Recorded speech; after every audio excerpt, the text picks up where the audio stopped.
Today, the Mail on Sunday have published evidence that the British government knew that the coronavirus had leaked from a Chinese lab. They didn't know whether that was deliberate or accidental, but they chose to cover that up rather than telling the truth to the British people and taking action on what was a £12 trillion disaster for the world. Boris Johnson, British Prime Minister, covered it up, but that was only on the advice of Sir Patrick Vallance, the Chief Scientific Officer, now Lord Vallance, a science minister who I think should resign or at best be prosecuted. OK, everyone, this is Andre Walker. I just want to say that I've launched the Patriot Fund. That is to go around the country opposing two-tier policing, supporting patriotic causes and defending the cause of liberty and freedom. If you are able to spare a few quid, please do make a donation. The link is in the description. Well, I don't know where to start with this. You know, I've seen people like Andrew Bridgen absolutely vilified for what they've said about the coronavirus. This platform itself threatened to ban people who even suggested that the Wuhan lab was the cause or the place where the coronavirus first came from. We saw Fauci in the United States of America and Vallance in the United Kingdom defend that fake doctor, Dr. Tedros. Remember, he's not a medical doctor. He's the first head of the World Health Organization who is not a medical doctor.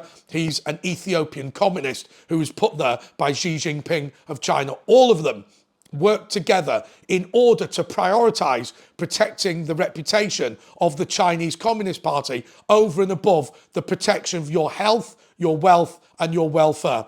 What we did was followed the lockdown in order to copy communist China. Everything that we did was in order to protect that corrupt and evil regime. And today, after millions of people have died, we've ended up in a position where China is fully exonerated of any wrongdoing, even though we know they are guilty. So what is it that the Mail on Sunday has published today? And I'm going to be quite specific. I know this is mainly a commentary channel, but because this is news, I'll just read this section. The Mail on Sunday last week published the extraordinary conclusions of the eminent virologist Robert Redfield on the strong likelihood that the virus actually originated in a Chinese lab. Today, we go further. We can disclose that as the COVID crisis gathered pace 5 years ago, the former MI6 chief, Sir Richard Dearlove, he was MI6 chief at the time, informed the then Prime Minister Boris Johnson that it is now beyond reasonable doubt that the COVID-19 was engineered in the Wuhan Lab Institute of Virology. Boris Johnson was then told to keep it quiet by Lord Vallance. Engineered. So that means it's not just a leak, it's basically a biological weapon.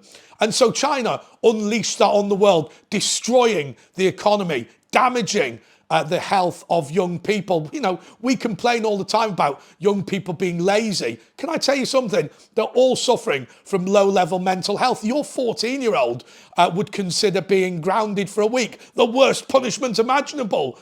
Imagine being grounded for months at a time. I remember Julia Hartley-Brewer, who, by the way, the British government spied on when she attempted to tell the truth.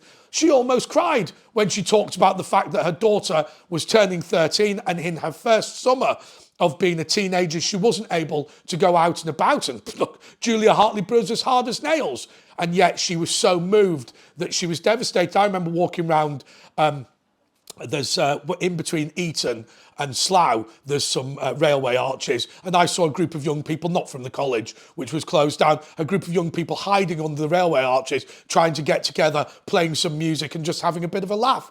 It was criminalised to see your friends. What sort of a world do we live in where, you know, a man who has deliberately engineered the worst virus pandemic outbreak since the Spanish flu is allowed to get away with it? Where our entire government conspires with the tech industry to ensure that you can't tell the truth when they know what has happened. When you're spying on someone like Julia Hartley-Brewer, there's a list of, you know, known or potential subversives, people who might be willing to take to the media and tell you that it was President Xi Jinping of China that came up with the coronavirus. And where are we at the end of all this? All of these bankrupt businesses that were destroyed by the lockdown, who's buying them? Communist China. Well, I'm going to go further than the Mail on Sunday.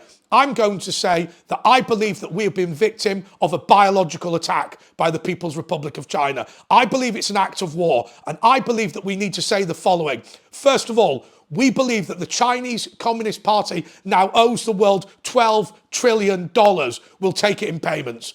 We want President Xi Jinping put on trial and given the death penalty for what he has done. And I would include within that everyone who worked at the Wuhan laboratory. Fauci and Vallance should go to prison. Dr. Tedros, death penalty. And I'll tell you the reason why. They have killed 5 million people. You sit there complaining about whether we were right to roll out the injection, the vaccination. And some people think the vaccine was brilliant and some people think it was terrible. Well, okay, I'm happy to argue with you about that. But when are we making the point that an act of war was committed against this country? And the solution to that, Boris Johnson, who I like, and Patrick Vallance, who I don't like, is not to pretend it didn't happen. The Chinese have killed 1 million British citizens. Well, let's just pretend they didn't. You know, that fish market story was the biggest pile of shite I've ever heard in my life. Oh, come on. Oh, the reason why this pandemic's broken out is because somebody ate a dodgy bat in a fish market. I mean, it was just stupidity. MI6 was telling the British government that this country was under biological attack, and yet the British government chose to cover it up.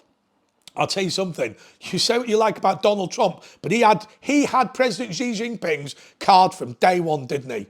I couldn't understand China. He was going on and on and on about it, but he knew full well what was going on. We gave Xi Jinping a state visit when he had 2.5 million Uyghur Muslims in concentration camps. And at the time of the state visit, we now know that he was designing a biological weapon that he was going to unleash on the world. You can say we don't want a war with China. I say we're at war with China now.